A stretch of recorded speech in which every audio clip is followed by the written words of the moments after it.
In the remote valley of Colorado, framed by jagged cliffs and thick pine forests, dawn unfurled slowly, painting the sky in soft pinks and muted golds. The river moved languidly over worn stones, its surface catching the first fragile light of morning. Jacob Hayward rode along the narrow trail, his horse's hooves sinking slightly into the damp earth, leaving temporary imprints that the wind would soon erase. Dust clung to his coat and the wide brim of his hat shadowed his face. But even beneath that veil, his eyes carried the silent weight of years spent chasing ghosts and the ache of what had been lost. The village ahead appeared small and distant, its few scattered wooden buildings like fragile memories holding on to the edges of the valley. For Jacob, it was more than a place. It was a repository of vanished moments, of people and ties that had once anchored him, now lingering only in echoes.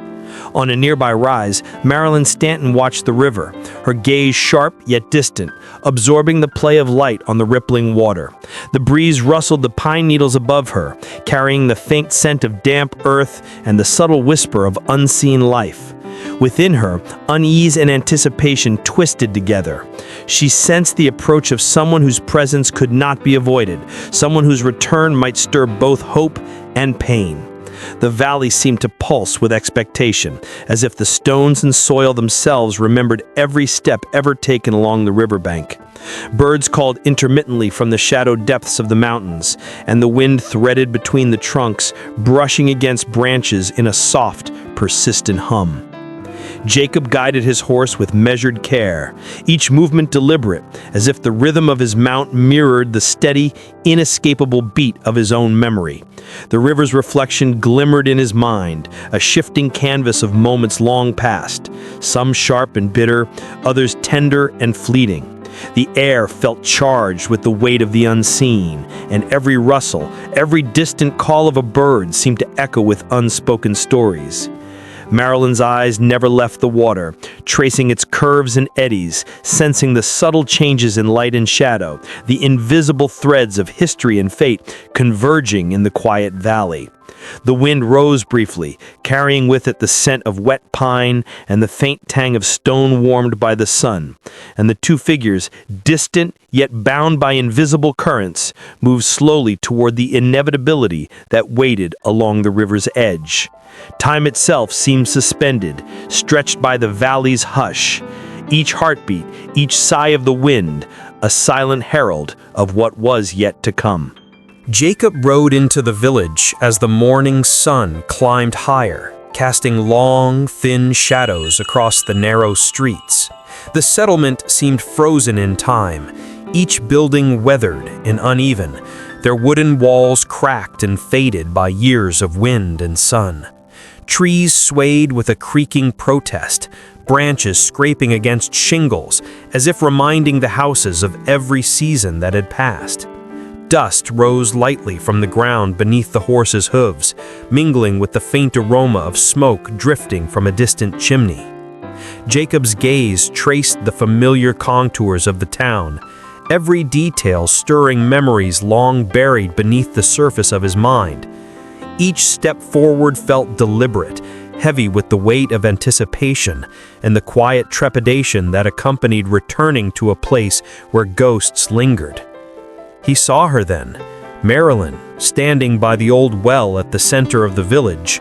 The sun illuminated her face, and the shadow of her figure stretched over the damp earth, a subtle extension of the weight that pressed against the valley itself. Their eyes met, and in that instant, years seemed to collapse into a single taut thread, connecting the past to the present. Jacob felt a strange duality, a tremor of anxiety mixed with an unexpected calm that settled deep in his chest, as if the act of finally confronting the memory of her presence brought some clarity to the storm within him. Marilyn, in turn, sensed a shiver crawl beneath her skin, a bodily echo of something inevitable and long delayed, as though the air itself had thickened with expectation. They moved slowly through the village, side by side, yet separated by invisible walls built over years of absence. Each street held both recognition and strangeness. The familiar contours of worn wooden porches, fences leaning at impossible angles, the uneven paving stones beneath the horses' hooves, all seemed alive with a muted consciousness, attentive to the movements of those who had once walked these paths. The wind threaded between buildings, carrying with it the smell of pine, smoke, and damp earth, a subtle symphony of sensations that reminded them of times now irretrievable. Footsteps on gravel punctuated the quiet, a metronome for the silent tension that wound around them, tightening with every glance exchanged. Jacob's eyes lingered on details that had once been insignificant. The splintered railing of a porch, the crooked sign of the general store, the faint imprint of children's games in dust-laden corners. Each element seemed to whisper fragments of memory, coaxing forward recollections of laughter and grief, loss and fleeting joy. Marilyn's gaze followed him, her breathing shallow and measured, feeling the pull of history in every line of the buildings and in the hush between the stirring branches above. Time stretched and folded over itself in the streets of the village, each step forward a confrontation with what had been left behind and what had survived. They continued along the main road, passing the schoolhouse and the old smithy, the latter exhaling faint wisps of smoke from its hearth, as if the fire inside remembered them too. Every sound, the rasp of wind through shutters, the muted clatter of the horses' hooves, the rustle of leaves, wove into a fragile tension that pressed against their skin. In the silence that enveloped them, both felt the weight of inevitability, a silent reckoning that was as much a part of the village as the stones, the river, and the air itself. Their journey through the familiar streets was not just a physical movement, but an unspoken dialogue with memory, a careful tracing of what had been lost, and a tentative opening to what might yet be reclaimed. Time seemed to linger with them, neither hurrying nor halting, holding them in a quiet stasis where past and present converged, preparing them for the confrontation that awaited beyond the edge of the village.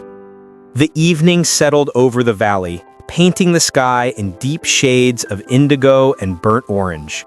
Jacob and Marilyn found themselves at the old barn on the outskirts of the village, a structure long abandoned, yet stubbornly standing against the passage of time.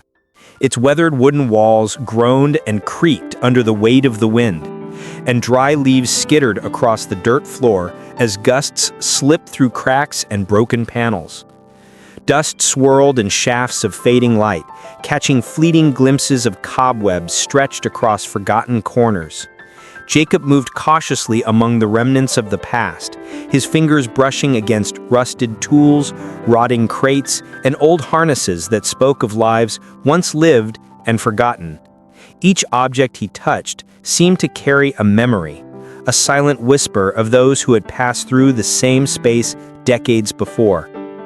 Marilyn lingered near the entrance, her eyes following his movements with a mix of curiosity and quiet scrutiny.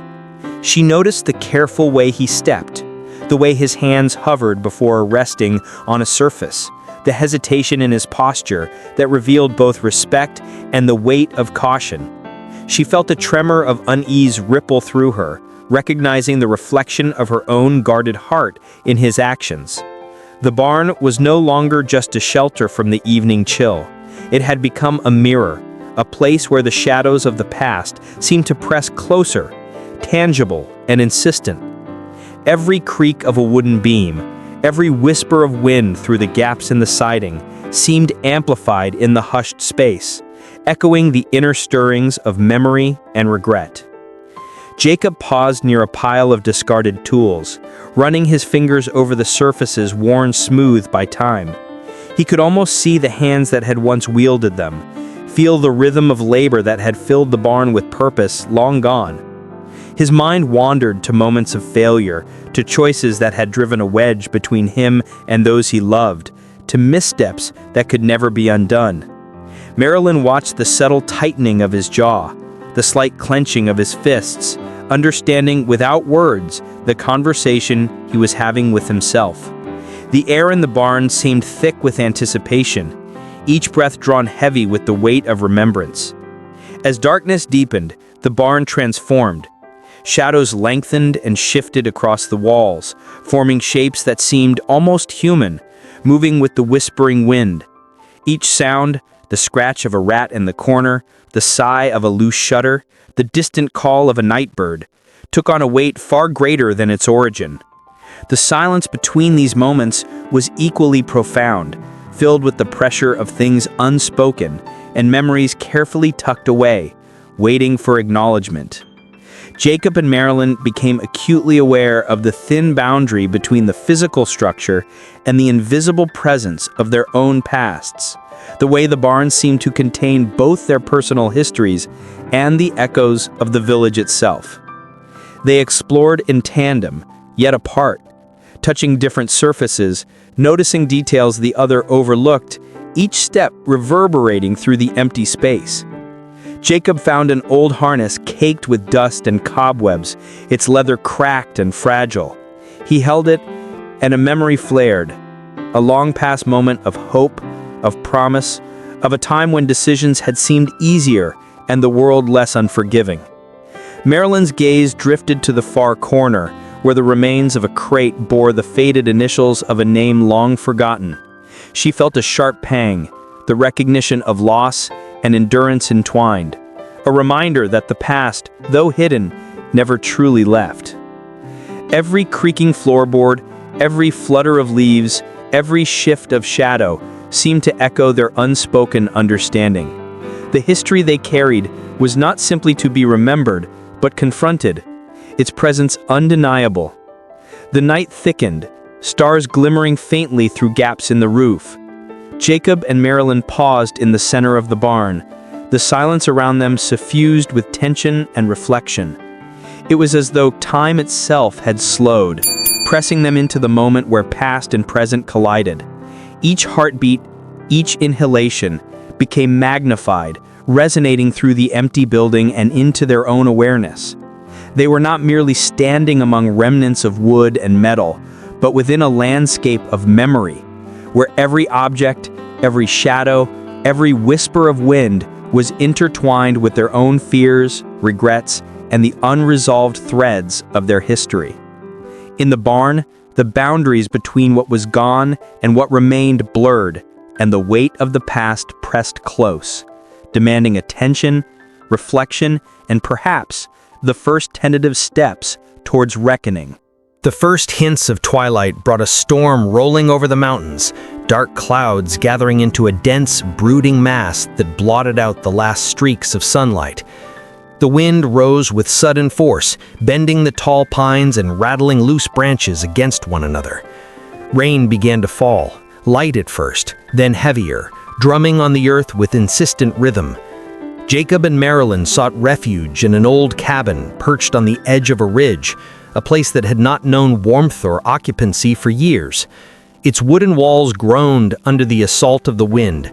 The roof sagged in places, and dust motes floated in the dim, flickering light that came through the small, grimy windows.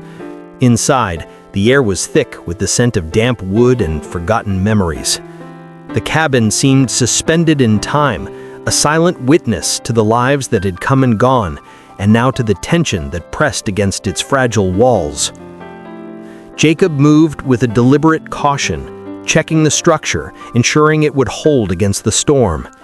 Each step on the worn floorboards echoed in the quiet, carrying the weight of responsibility he felt pressing down on his shoulders. His eyes scanned the corners, the darkened shadows that shifted with the flicker of rain on the windows, aware of every creak and groan of the old wood. There was a resolve in his movements, a sense that he needed to protect not just the physical space, but the fragile connection between him and Marilyn. She stood near the center of the room, hands clasped loosely, her body tensed yet composed. Her gaze followed him, measuring, analyzing, weighing the risks of trust against the instinct for self-preservation. She felt the storm both outside and inside, the tempest of wind mirrored by the turbulence of her own emotions. The air between them was charged, silent, heavy with anticipation and unspoken understanding. The rain fell harder, each drop a sharp note against the thin roof, a rhythm that matched the quickening pulse of their thoughts. Jacob's fingers brushed against the edge of a table, tracing the grain of the wood as if seeking some guidance in the familiar texture. He paused, exhaling slowly, acknowledging the inner conflict that had carried him to this moment. Marilyn's eyes shifted to a corner where an old blanket hung like a curtain over a broken chair. She reached for it, adjusting it carefully, her movements deliberate and careful, reflecting a mind wrestling with caution and desire, the push and pull of closeness and distance. Every gesture was laden with unspoken questions, every glance a silent probe into the other's intentions and fears. The cabin seemed to contract around them, the walls pressing inward with the intensity of the storm and the urgency of their decisions. A sudden gust rattled the windows, shaking the cabin violently, and they both flinched instinctively, the physical jolt echoing the internal tension. Jacob's hand rested briefly on the edge of the table, grounding himself, and then he straightened, his eyes meeting hers. There was an unspoken agreement, a mutual recognition that the moment demanded a choice. Each heartbeat, each breath, carried the weight of consequence. The storm outside mirrored the storm within, a wild and relentless force that made indecision impossible. Marilyn moved slightly closer, the subtle shift of her body signaling a tentative willingness to step into trust while holding on to caution. Jacob felt the change, the possibility of alliance, and yet the awareness of vulnerability pressed upon him. The decision hung between them, suspended like the storm-laden clouds outside, threatening and exhilarating all at once. Time seemed to slow, each second stretching under the pressure of anticipation. Their eyes met and lingered, a conversation without words, a negotiation conducted in silence. Every movement, the tilt of a head, the tightening of a fist, the shift of weight from one foot to the other revealed the depth of the struggle within. The cabin, isolated and battered by the storm, became a crucible for the choices that would shape their path. Outside, the wind howled through the gaps, rain pelted the roof in an unbroken torrent, and the mountains stood dark and immovable against the blackening sky. Inside, Jacob and Marilyn were suspended between past and future, between fear and courage, between isolation and connection. The storm forced them to confront themselves, to confront each other, and to decide whether they would act in unison or part, carrying the weight of the night into the uncertain dawn. The storm had swallowed the valley, turning the river into a raging torrent that overflowed its banks and washed over the roads, leaving them impassable and slick with mud. Jacob and Marilyn stepped out into the chaos, the rain lashing at their faces, the wind pushing against them as if the world itself resisted their movement. Shadows moved in the storm, figures emerging from the darkness, remnants of a past that had never truly let go. Hunters who had followed them across years and distance, carrying the weight of vengeance in their eyes. Each step was a struggle, each motion measured and deliberate, as if the storm had magnified every risk, every misstep potentially fatal.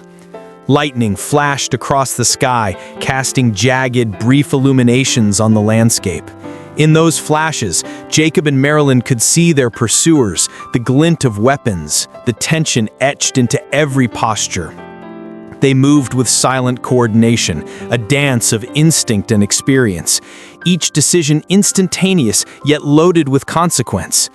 Dust and rain mingled in the air, forming a choking haze, and every sound, the cracking of a branch, the roar of the river, the clatter of a dropped tool, felt magnified, a signal of imminent danger.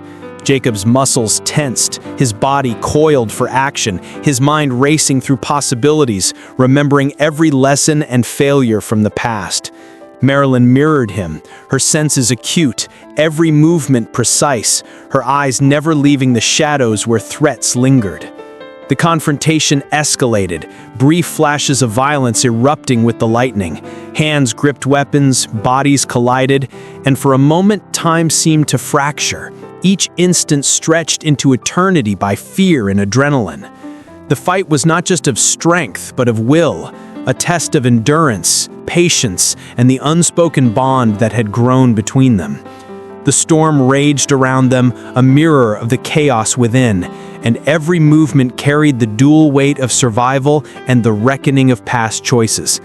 Jacob felt the echoes of old mistakes with each step, each parry, while Marilyn felt the surge of determination, the need to protect, and to act decisively against the shadows that had haunted them across years.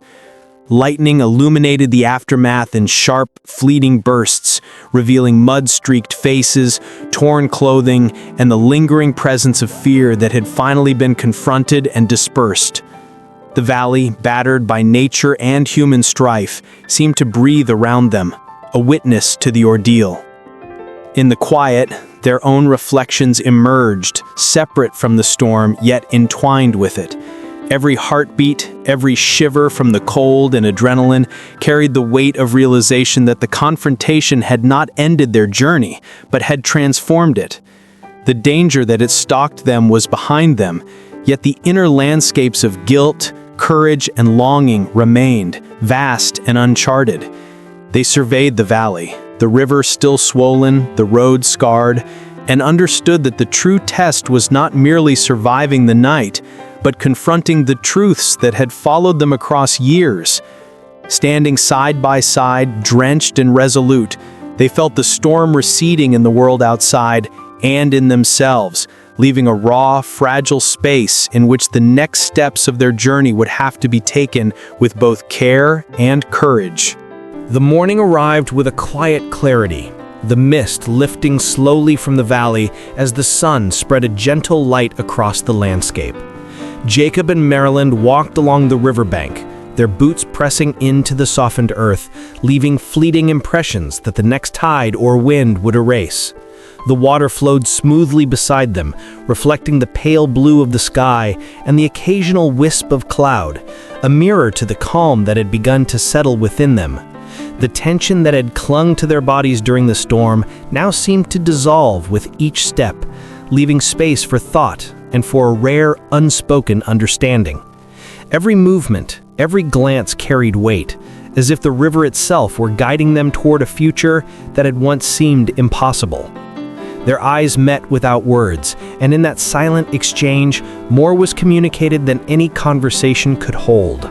Jacob's hand brushed a fallen leaf, feeling its dampness and fragility, a reminder of endurance through seasons and storms. Marilyn adjusted her stride, noticing the way sunlight touched the ripples of water, how the wind played through the trees, and she felt an ease she had not known for years. Around them, the valley responded to the return of light. Birds lifted their voices in tentative song, leaves shimmered with droplets, and the earth seemed to exhale, releasing the weight of the night. Even the mountains, stoic and immovable, seemed to glow with the subtle warmth of dawn, watching over the figures below who had survived both storm and shadow. Jacob and Marilyn moved with a deliberate rhythm, the cadence of their steps echoing the quiet flow of the river. Every gesture, an adjustment of a hat, a shift of weight, a glance to the horizon spoke of awareness, patience, and the tentative joy of reclaiming choice. The valley, scarred by the previous night's tempest, showed both resilience and beauty, mirroring their own inner journey from fear to cautious hope. They observed the soft reflection of sunlight on water, the interplaying shadow and light on the rocks, and the simple yet profound continuity of nature's cycles. It reminded them that while the past had shaped them, it no longer held dominion. The present was theirs to navigate, uncertain yet open. The wind carried scents of wet soil and pine, invigorating and grounding, and each breath they took seemed to reinforce the promise of renewal. As they walked, their thoughts aligned, not through speech, but through presence, a shared awareness of survival and possibility. The path ahead remained unknown, winding and obscured in places, yet every step forward felt lighter. The weight of vengeance, fear, and regret left behind like footprints in the mud, now washed smooth by the river. The rising sun illuminated not just the physical valley, but the internal landscapes of Jacob and Maryland, casting long shadows behind them that would gradually dissolve in the light of a new day. By the river's edge, they paused briefly, watching the water glint in the morning, feeling the warmth of the sun on their shoulders. The world around them hummed with life, small details asserting the quiet power of continuity. Insects skimming the surface of the river, the gentle sway of reeds, birds rising from the underbrush and filling the air with song. In that moment, neither spoke, for words were unnecessary. The shared understanding, the recognition of a journey completed and another beginning sufficed. The dawn symbolized not only the end of night, but the possibility of choice, the unbroken promise of days yet to come, a canvas on which they could paint new lives free from the shadows that had haunted them. As they continued along the riverbank, the valley stretched ahead, open and waiting. Each step forward was a testament to endurance, courage, and the quiet resolve to embrace whatever lay beyond sight. The morning light, soft yet insistent, touched their faces, revealing the traces of hardship and the spark of hope. And for the first time in years, both Jacob and Marilyn felt the exhilarating weightlessness of a future unbound. The river carried on beside them, relentless yet serene, a companion in their journey. And the valley, now bathed in golden light, seemed to acknowledge their passage. Dawn had arrived fully, and with it, the beginning of a new path, a life reclaimed, a story that would unfold with every deliberate, hopeful step they took together. True strength lives in our hearts. Subscribe for more stories of love that conquers all.